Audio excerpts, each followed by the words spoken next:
지혜의 도시에서 복음 전하기라는 제목으로 말씀 전할 때에 많은 은혜 받으시기 바랍니다. 오늘의 핵심 주제는 철학이나 인문학에는 구원의 소망이 없다입니다. 핵심 주제, 철학이나 인문학에는 구원의 소망이 없다. 오늘 말씀은 사도 바울이 아덴이라는 도시에서 복음 전하는 내용을 우리에게 보여주고 있습니다. 여기 아덴이라는 곳은 우리가 잘 아는 도시 아테네, 그리스의 아테네 도시를 말하는 것입니다. 아테네는 그 도시 자체가 여신의 이름을 따서 지어졌어요. 지혜와 전쟁의 여신인 아테나에게 이렇게 바쳐진 도시입니다. 그래서 학문과 철학과 예술의 중심지였고요. 그리고 서구 문명의 발생지이기도 합니다. 또한 그리스 곳곳을 관통하는 도시들이 거기서부터 쫙쫙 이어져 나가고요. 그리고 또 이렇게 바닷가에 면한 그런 도시이기 때문에 항구예요. 그래서 이 파르테논 신전의 많은 부분들이 물론 지금은 이렇게 영국의 대형 박물관에 있지만 그 신전에서 이렇게 아래를 내려다보면은 아주 아름다운 바다가 펼쳐져 있죠. 교통의 중심지이며 학문의 중심지가 바로 아덴이었다라는 것입니다. 이 항구를 통해서 사도 바울도 유대인들을 피하여서 그 베레아에서 이렇게 배를 타고 들어왔어요. 그리고 당연히 사도 바울은 복음을 전하는 것이죠. 아덴에서. 지금 사도 바울은 아덴에 잠시 머물면서 베레아에서 복음 전하고 이제 들어오고 있는 그 신라와 디모데를 기다리고 있습니다. 신라와 디모데가 오면은 또 복음 전하러 또 같이 떠나는 것이죠. 사도 바울은 아덴에서 10수일 정도를 머물렀다고 성경이 말하고 있습니다. 10수일 정도, 그러니까 열흘 조금 더 지나게 한 2주 정도를 여기서 있으면서 복음을 전했던 것입니다. 그래서 뭐 짧기도 하고요. 그리고 또 복음 전하는데 이렇게 여의치가 않았다. 학자들은 이 아덴에서의 사역을 실패로 보는 그런 학자들이 많아요. 아덴에서의 사도 바울의 사역은 실패였다. 왜냐하면은 결정적으로 이 아덴에는 교회가 세워지질 않았거든요. 그래서 실패로 보는 겁니다. 물론 이 나중 말씀에 나오지만 예수님을 믿는 사람들은 생겼어요. 그런데 그 믿는 사람들의 그 공동체가 교회까지 이렇게 강화되지는 않았다. 교회가 세워질 정도는 아니었다라는 것이죠. 그래서 이제 실패로 보기도 합니다. 사도 바울 일행이 복음을 전하면서 거쳐간 도시들에게는 반드시 그 패턴이 있잖아요. 이 사도 바울의 사도행전의 패턴이 그래서 그 도시들은 반드시 성령의 역사와 기쁨이 넘치고요. 그리고 교회가 세워지거든요. 그런데 아덴에서는 교회가 세워지지 않았다라는 것이죠. 이 뒤에 보면은 몇몇 회심자가 나오기는 하지만 신약의 그 다른 책들에 보면은 아덴의 교회에 대한 얘기가 없어요. 기록이 없습니다. 왜 이런 일이 벌어졌을까요? 똑같은 사람이 사도 바울이라는 아주 위대한 그 전도자가 똑같이 복음을 전했는데 왜 어느 도시는 그 복음에 기쁨이 넘치고 그리고 유대인들의 그런 핍박이 있었고 그리고 그럼에도 불구하고 교회가 세워졌는데 왜 이 아덴이라는 도시에서는 그런 일이 일어나지 않았을까? 오늘 말씀 속에 답이 있죠. 아덴 사람들의 그 영적인 교만 때문에 너무 이 사람들은 철학이 이렇게 대단하고요. 그리고 인문학이 아주 위대한 그런 인문학이 아주 발달을 했기 때문에 그런 자신들의 지혜, 자신들의 교만함이 이 복음을 받아들이지 못하게 했고 그것 때문에 구원에 이르지 못한 것이다 라고 말을 할 수가 있습니다. 아름다운 그 지중해 도시 아덴, 지금도 아덴의 주요 산업이 관광업일 정도로 그 아덴은 아름다운 도시이고요. 많은 사람들이 가고 싶은 도시이기도 합니다.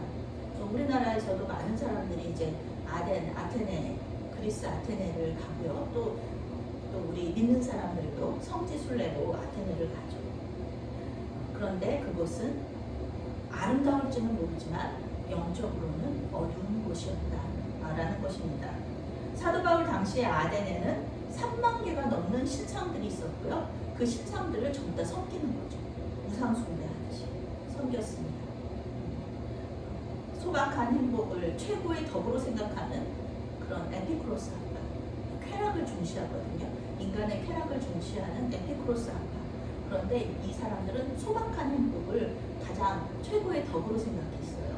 그런 에피쿠로스 학파들도 있었고요. 그리고 또 스토아 학파라고 인간의 이성의 아름다움을 추구하는 그런 그 스토아 학파들도 있었습니다. 그래서 철학과 학문이 발전한 아주 아름다운 도시였죠. 지혜를 숭상하는, 지혜를 숭배하는 그런 도시였습니다. 그런데도 불구하고 이 미신과 우상 숭배가 만연했다는 거죠. 그렇게 인간의 이성을 이렇게 중시하는 사람들이 이 미신과 우상 숭배를 함께 했다는 거예요. 왜냐하면 이제 아무래도 항구 도시니까 그런 일들이 없을 수는 없죠. 그런 우상 숭배에 미신하는 곳이었는데 이것을 보면서 당연히 사도 바울의 마음속에는 아주 격분이 일어난 거예요. 격한 분노가 있었습니다. 격분하다라는 것은 분노를 일으켰다라는 뜻입니다. 사도 바울은 이렇게 유일하신 하나님, 삼위일체 하나님만 섬기는 사람이잖아요. 우상들이 너무 많으니까 너무너무 화가 나는 거예요. 하나님께서 이 사람들을 어떻게 만드셨는데 하나님께서 얼마나 이 사람들을 바라보시면서 눈물을 흘리실까. 이 사람들의 영혼이 너무 불쌍한데 그럼에도 불구하고 이 우상 숭배의 길로 가는 사람들을 보면서 마음이 너무너무 화가 난다는 거예요. 성령의 열매 중에요, 온유라는 그런 열매가 있습니다. 온유, 사전적인 의미로는요, 사람의 표정이나 성질이 온화하고 부드럽다. 이것이 우리나라 국어 사전적인 의미의 온유입니다. 그런데요, 이 온유하다라는 것은요, 성경적인 의미에서는 그런 뜻이 아닙니다. 헬라어 원어적으로는 분노가 있어요. 그런 분노를 올바른 방향으로 표현하는 것. 그것이 바로 온유입니다. 화를 내고 격분하고 혈기를 부리고 이런 것들이 아니라 이 하나님께서 주신 온유함이란 이 분노를 아주 올바른 방향으로, 성령께서 인도하시는 방향으로 표현하는 것. 그것이 바로 온유함이라는 것입니다. 절제하지 않고 폭발하는 분노는 문제가 될 수도 있어요.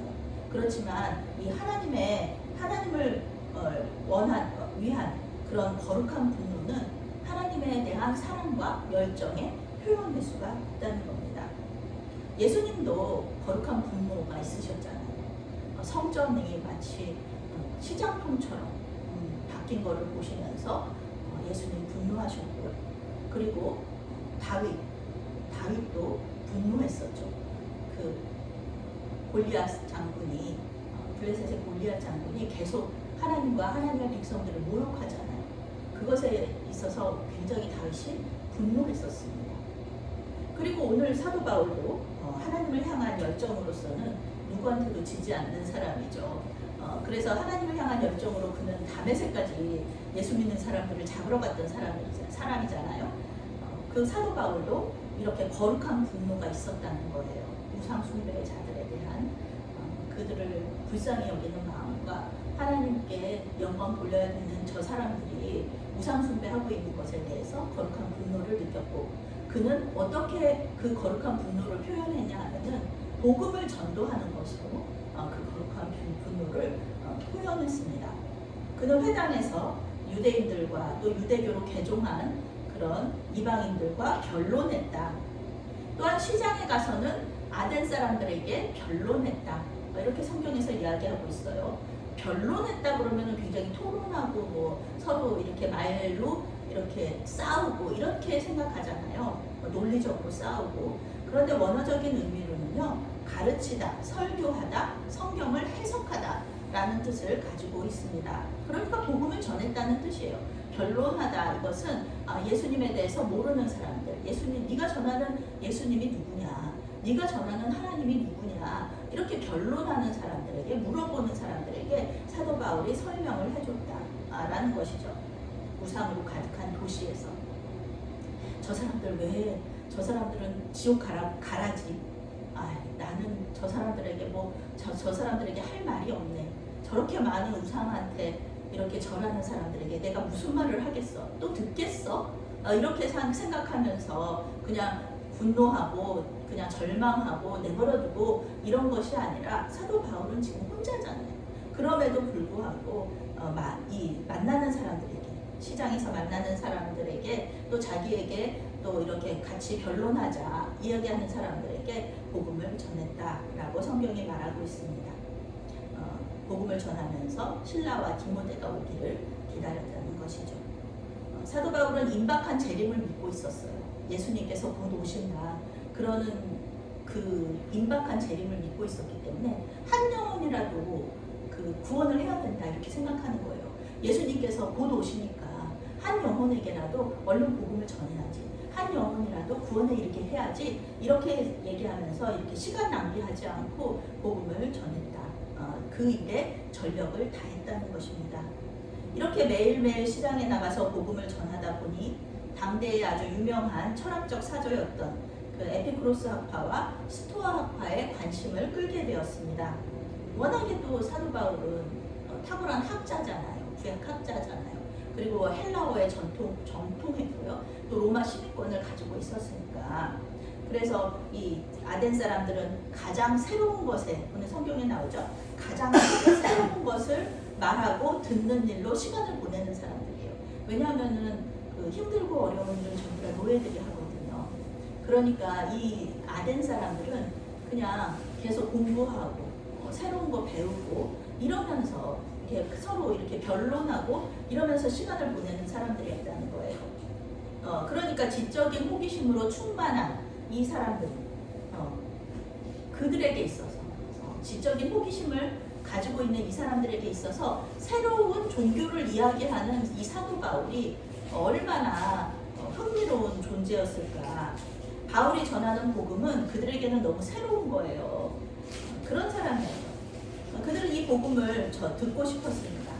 그런데 그들에게 있어서 이 복음이라는 것이 생명의 말씀으로 받아들여지지가 않았다. 그들은 그저 새로운 신에 대한 지식을 얻고 싶었을 뿐이었습니다. 사도 바울은 이전에 그랬듯이 아주 탁월하게 설교했어요. 탁월하게 복음을 전했어요. 그렇지만 이 설교를 하나님의 말씀으로 받지 않았다. 이 사람들이, 아테네 사람들이 부족한 것이 없으니까 힘든 일은 전부 다 이 노예들이 하고 자기는 공부만 하는 사람들이니까 좋은 것만 하고 정치만 하고 그러는 사람들이니까 뭐 부족한 거 없으니까 그냥 복음에 대해서, 구원에 대해서도 별 관심이 없었다는 것이죠. 그저 여기저기서 들은 단편적인 지식들, 자기들은 아는 게 많잖아요. 그러니까 사도 바울도 그런 사람이라고 생각했죠. 그저 말쟁이다. 새로운 지식을 이야기해주는 사람, 말쟁이, 떠벌이, 사기꾼 정도로 생각했다라는 것이죠. 그런데 사도 바울은 복음을 사람의 말이 아니라 하나님의 말씀으로 받을 때의 그 유익을 알고 있는 사람이었습니다. 그는 데살로니가 교회를 칭찬하면서요. 그들이 데살로니가도 똑같은 그리스의 그 아름다운 도시였잖아요. 똑같이 아덴하고 비슷한 도시였는데 이 데살로니가 사람들은 이 말씀, 사도 바울의 말을 하나님의 말씀으로 받고 그리고 구원에 이르렀다. 하나님께서 데살로니가 교회를 통하여서 그 가운데 역사하셨다. 그리고 역사하고 계신다. 이렇게 데살로니가에 보낸 편지에서 데살로니가 전서에서 말하고 있습니다. 사도 바울이 아덴 사람들에게 한 설교에는 아무 문제가 없었다. 하나님에 대해 전혀 모르는 이방인들이었기 때문에 성경을 인용할 수는 없었어요. 그렇지만 예수 그리스도라는 복음의 진술을 잘 전했습니다. 그의 죽음과 또 그분의 부활을 통하여서 얼마나 우리가 감사하게 은혜를 받게 되고 또 구원을 받게 되었는지 아주 잘 설명을 해줬습니다. 하나님만이 참 신이시고 또 창조주이시고 심판자이시니 지금이라도 회개하고 부활하신 예수님을 믿어라. 그러면 너희들이 구원을 받게 된다. 계속 이렇게 복음을 전하면서 권면했습니다. 그런데 지적인 교만으로 가득했던 이 아덴 사람들은요, 복음을 거절했습니다. 거절했습니다. 예수님의 부활을 믿지 못했던 그들은 사도 바울을 조롱하면서 직접적으로 거절했고요. 그리고 다음에 또 한 번 듣지, 다음에 또 들을게요 그러면서 간접적으로 복음을 완곡하게 거절하기도 했습니다. 감사한 것은 그 중에 몇몇 사람, 명단이 나오죠. 이 몇몇 사람들이, 이 준비된 영혼들이 사도 바울의 말을 듣고 하나님의 말씀으로 받았다라는 것입니다. 그래서 그 이름을 오늘 성경이 이야기하고 있죠. 디오누시오와 디마리 그리고 몇몇 사람들이라고 이야기하고 있습니다. 사도 바울, 사도행전의 그 패턴 중에 하나가 사도 바울이 복음을 전하면 많은 사람들이 예수님을 믿게 되고, 사도 바울은 죽음에 이르기까지, 거의 죽을 때까지 이 유대인들에게 핍박을 받잖아요. 박해를 받잖아요. 쫓겨나잖아요. 그런데 아덴에서는 유대인의 박해가 없었다. 그 정도로 이 열매가 없었다라는 것을 우리가 알 수 있었다는 것이죠. 기독교를 경멸하고 또 세상 철학과 비교하여 수준이 낮다 이렇게 생각하는 사람들이 있어요. 그것은 어제 오늘의 일이 아닙니다.